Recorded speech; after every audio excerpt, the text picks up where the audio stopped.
By the way, I hope you all getting the notifications. A lot of people are telling me that you ain't even getting them. So hope so, and let's hope YouTube doesn't mess with my stuff. A couple of things I want to talk about before we get into all the other stuff. First of all, R.I.P. Seth Rich. Man, I didn't even realize that yesterday was the anniversary of his birthday that he would have had if he wasn't murdered. And man, he was young, 1989. He's only a few months older than I am, so it kind of blows my mind that this would happen to him. But anyway, R.I.P. Seth Rich. And also, I will be on the Collective Evolution podcast. I'll be recording it today, and it'll be released next week. I'll let you guys know when it drops. But big shout out to all the guys at Collective Evolution. I've been reading this website for a few years now, and it's definitely one of the ones I like a lot more than others in the alternative media realm. So, yeah, big shout out to CE there. Anyway, let's talk about Q. So, Q's back, feeding us some breadcrumbs again. I know a lot of people were getting hungry. And looks like that whole 10 days of darkness is over.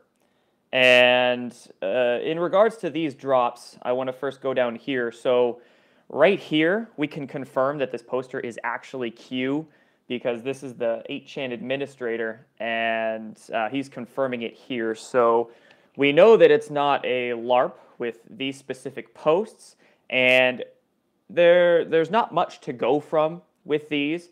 A lot of very confusing code, it looks like, but there is a couple things that I will make note of.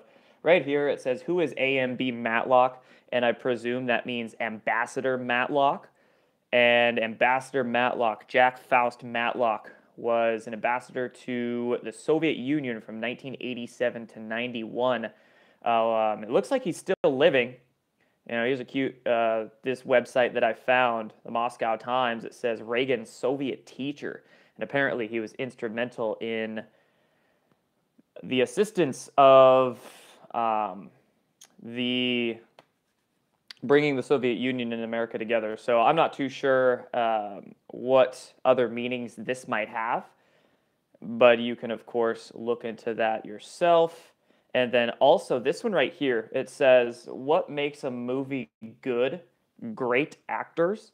And instantly when I saw this one, I thought of the Donald Trump and Steve Bannon feud. Because when I saw that feud circulating around the airwaves in the news yesterday, I kind of instantly had this gut reaction that it was some kind of show. And this tweet right here by Dinesh D'Souza confirms that. It says, wouldn't it be funny if Trump and Bannon cooked this one up together as a decoy for some bombshell policy initiative? And that could very well be the case. It's just some kind of distraction for the mainstream media to chew on while a lot of other stuff goes on behind the scenes. So there's that. And also another drop from Q that wasn't in this picture here, but basically just says 7 out of 10. And that's in reference to another Q drop where he said that most plane crashes aren't accidents. 7 out of 10 are, in fact, very specific takedowns, with only 3 out of 10 of them being actual accidents. So with this, in regards to the circumstances of all the plane anomalies and disappearances and weird things going on, we'll actually talk about another plane disappearance in a couple minutes here. Interesting to note. Keep that in mind. A lot of plane stuff that goes on in the skies, not a coincidence, not an accident. And those are the few things I want to talk about in regards to Q. And, one last thing I do want to note that I've seen some wise old men say on the internet is that we don't want to get into a savior complex with Q posts. During those 10 days of darkness, the Q is gone. A lot of people were getting upset and antsy and waiting for more Q posts to come when there is so much other work to be done, and who even needs these Q posts? He's already dropped enough. And also, there's so much stuff out there to do. So that being said, we don't want to get into a kind of savior complex where we think Q is going to go and save the world. What Q's trying to do is get us to save the world ourselves. But anyway, preaching aside, let's now go into talking about the Clinton house. So, of course, I mean, I was going to go live last night just to talk about this, but I was a little bit busy. But anyway, Bill and Hillary Clinton's home in New York, wherever that is, I'm not even going to try and say that word, Chappaqua, New York, the property caught on fire. It was not their main house. It was an adjacent property. It was actually a Secret Service building that's right next to it. And we don't necessarily know the cause of this house fire. But once this happened, I mean, everybody's speculation ran wild with this one. People were thinking, was it an evidence burn? Heck, who knows? Insurance? Are they trying to collect some insurance? You know, people have seen the ankle monitor, or the boot, I should say, Hillary Clinton's boot on that is likely hiding an ankle monitor. And there's a lot of word that funding has been cut off to a lot of these cabal members. So is she needing some money? Who knows? Also, this is a good one I saw. Is it an easy way for said white hats to get onto and into the property, right? They can't do that without a warrant necessarily, but if a fire goes off, ooh, great way to get in there, maybe collect some evidence.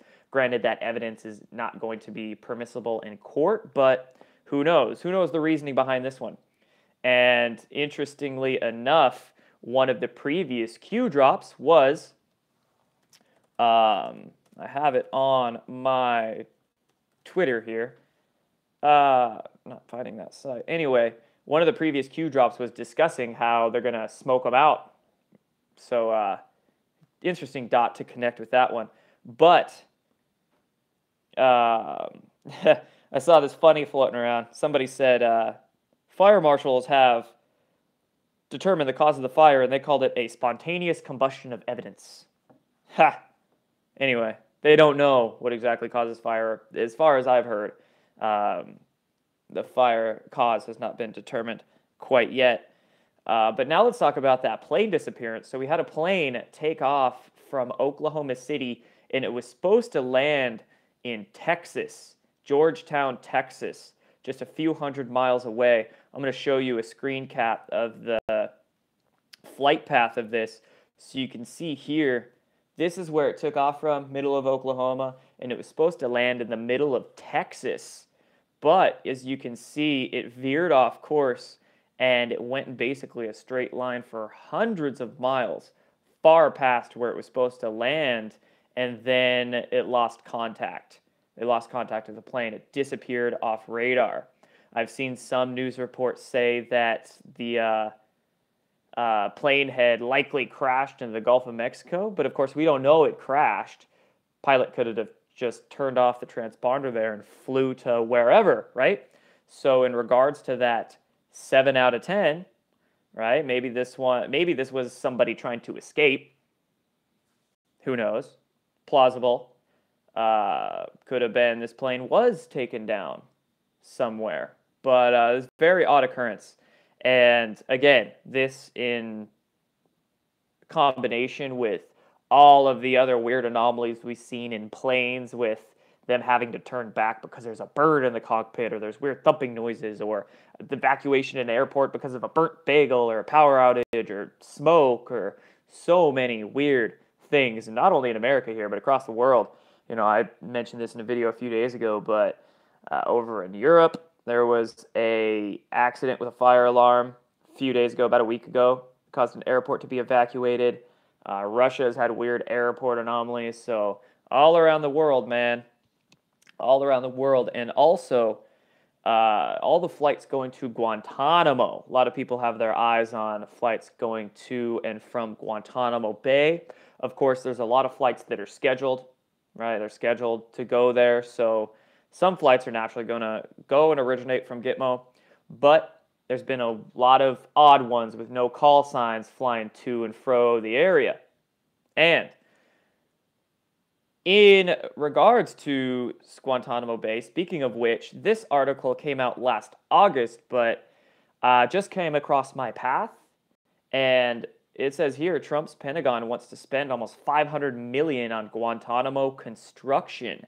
And this is the largest amount of money put into Guantanamo Bay, I believe, since the Bush administration. And Bush only put, a few million into Guantanamo construction. Of course, that was when, the whole gotta get them terrorists thing was going on. But this is different, far more money, and much more interesting timing with this one. So why do they need $500 million for Guantanamo construction? Are they expecting a large influx of detainees to go there? I wonder why. That's what I want to show you guys in regards to that. Plane disappeared, weird stuff in Gitmo.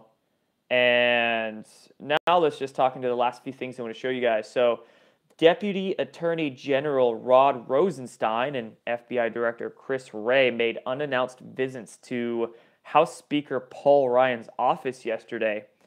And a person familiar with the meeting, it says here, said it was related to a document request issued over the summer by House Intelligence Committee Chairman Devin Nunes, right?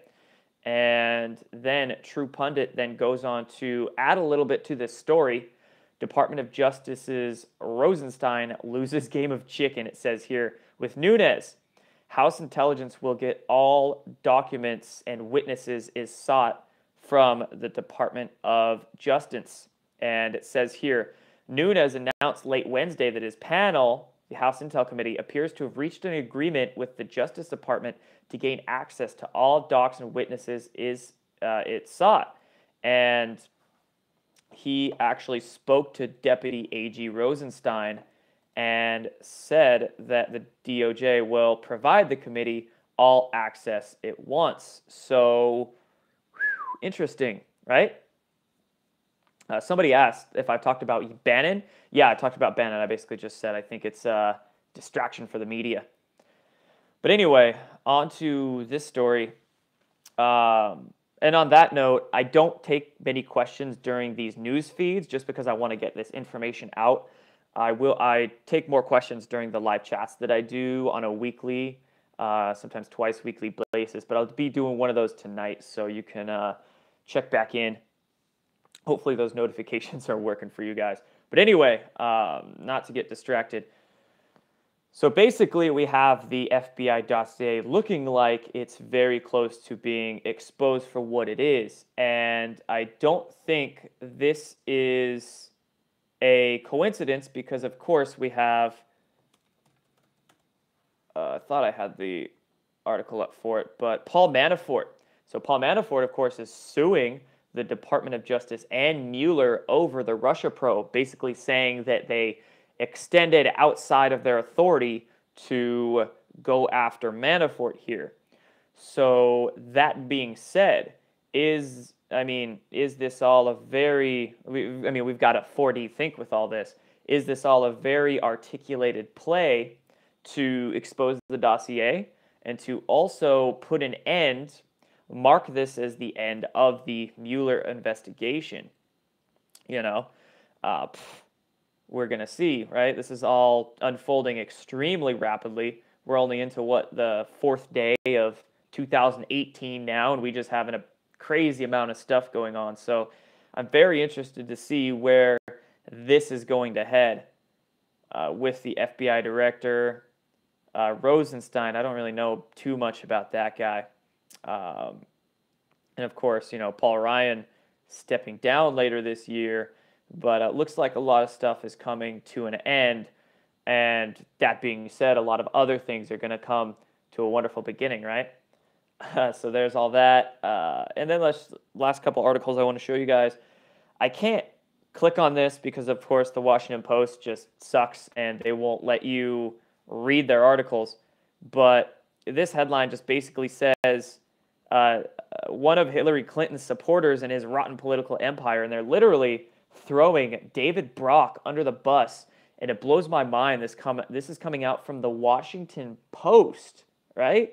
The Washington Post, you see, after the Pizzagate emails, or I should say Podesta emails dropped with all the Pizzagate information in it at the end of 2016, the Washington Post quickly hired John Podesta to write op-ed articles for them, and John Podesta wrote all kinds of, ass-covering articles for the Washington Post. So Why are they now throwing David Brock? David Brock being the head of Media Matters, right? I'd imagine a lot of these trolls that infest truth teller comments are probably David Brock trolls. But anyway, why is Washington Post throwing him under the bus now? Weird. Just very, very weird. Again, I can't really. Washington Post doesn't let you look at articles unless you pay them money. But of course, the CIA has already paid the Washington Post enough money, so I'm not going to waste my money on them. And then last thing I want to share with you guys here, another article out of True Pundit. CBS News fires their political director amid allegations of, quote, inappropriate behavior. So their political director is named Steve Chagaris, and basically was just fired. Steve went on and deleted, I believe, his Twitter account. His Twitter account was deleted sometime in the past 2 days. And also, I tried to do a little bit of research on this guy. CBS News already deleted his employee webpage, so all this stuff is getting scrubbed. And we don't exactly know what the inappropriate behavior was, but hey man, if the CBS's political director is falling, storm rages, right? Storm continues on, and I don't think this is going to end anytime soon. So anyway, that's really all I wanted to share with you guys today. We talked Q, we talked Hillary Clinton's house, Bannon, planes, Gitmo, and the FBI dossier. So that's all I really wanted to cover. So thank you guys for checking in with this one. It's a little early, but hopefully you're listening to this while you're getting ready in the morning, or getting ready for your morning drive. Have a wonderful day. You guys, I'll be checking back in a little later today, doing a live video and uploading a couple others. So have a great one, guys. Take care.